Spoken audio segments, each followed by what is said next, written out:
الله وبركاته. نحمده ونصلي على رسوله الكريم. أما بعد. أعوذ بالله من الشيطان الرجيم. بسم الله الرحمن الرحيم.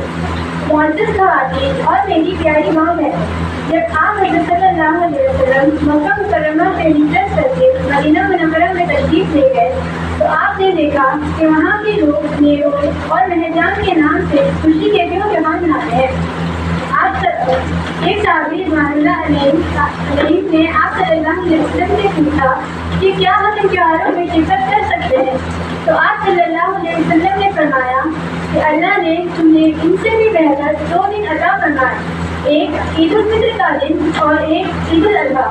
عید الفطر اس وقت منائی جاتی ہے جب مسلمان رمضان المبارک کے فرض روزوں کی تکمیل کر لیتے ہیں، جبکہ فرض حج کا حصہ ہونے کے علاوہ عید الاضحیٰ کے موقع پر قربانی کی بہت بڑی فضیلت و عظمت ہے۔ یہ قربانی ہر صاحب استطاعت پر فرض ہے۔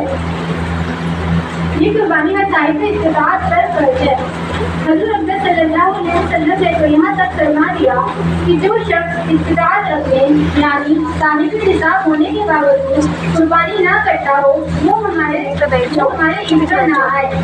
قربانی کا خون زمین پر گرنے سے اللہ تعالیٰ کے نزدیک درجۂ قبولیت پا لیتا ہے، اس لیے تو خود دلی کے ساتھ قربانی کیا کرو۔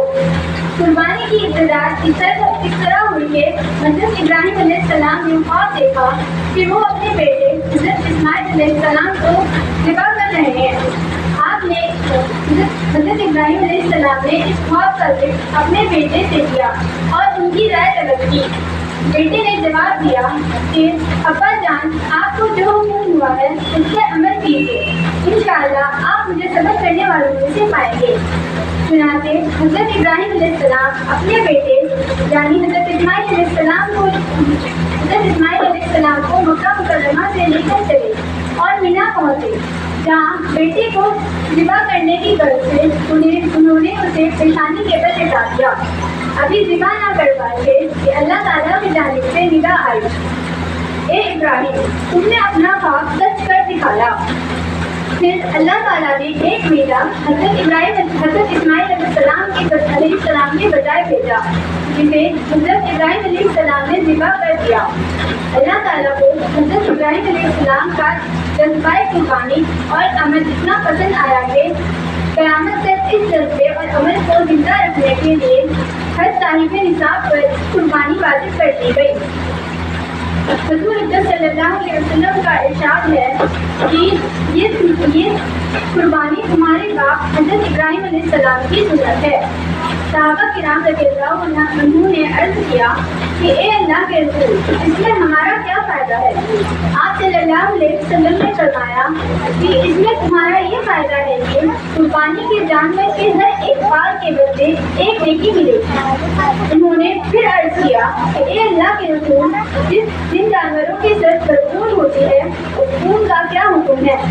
آپ صلی اللہ علیہ وسلم نے عرض کیا کہ اس خون کے ہر ایک بال کے بدلے بھی ایک نیکی ملے گی۔ حضرت عبداللہ بن عمر رضی اللہ عنہ سے روایت ہے کہ حضرت عبداللہ صلی اللہ علیہ وسلم نے مدینہ منورہ میں 10 سال قیام کیا اور ہر سال قربانی فرمائی۔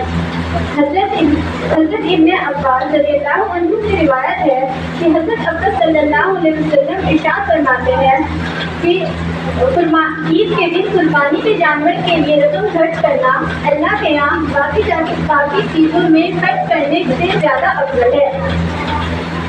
قربانی کے جانور شرعاً مقرر ہیں، گائے، بھینس، بکرا، بکری، بیل، میڑا، میڑھی، دمبا، ڈمپی، بھیڑ، مؤنث و مذکر۔ اس کے علاوہ کسی بھی جانور کی قربانی درست نہیں، پھر چاہے وہ کتنا ہی قیمتی یا کھانے میں کس قدر ہی بھرپور ہو، لہٰذا بھینس کی قربانی نہیں کی جا سکتی اور اسی طرح باقی حلال جانوروں کی بھی قربانی درست نہیں۔ گائے، بیل، بھینسہ کی عمر کم از کم 2 سال، اونٹ اونٹنی کی کم از کم 5 سال اور باقی جانوروں کی کم از کم 1 سال ہونا ضروری ہے۔ ہاں